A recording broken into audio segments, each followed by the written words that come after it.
Dito tayo. Yo, what's up? Ang nga pala si Boss Jules. Nagbabayan sila ng motor. May buyer tayo ngayon.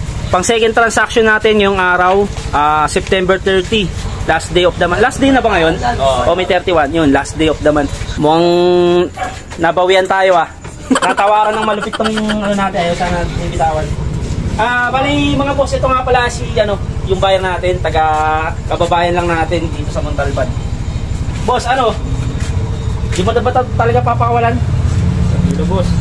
Hindi na pinakawalan ni boss. Kaso binigyan natin sa gusto niyang presyo. Dahil magba-birthday nga pala si boss. Kaya kailan ba birthday mo? October 17 boss. 17? Ilan taon ka na? 27.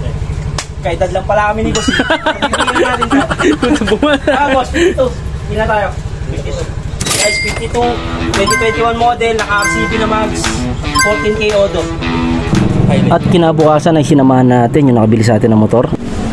Yung mga boss, nandito tayo sa law office para tulungan natin yung buyer magpa-close deed of sale ng motor na binili sa atin. So nandito na tayo ngayon kay Bulawan Law Office sa Montalban. At ayun yung motor na nabili sa atin, guys. Honda Click 2021 model na naka-racing boy na max.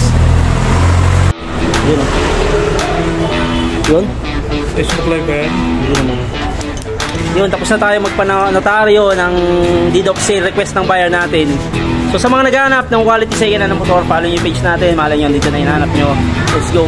Shoutout nga pala kay Paring Ram. At sa mga batch 2005, abangan nyo kami. Let's go.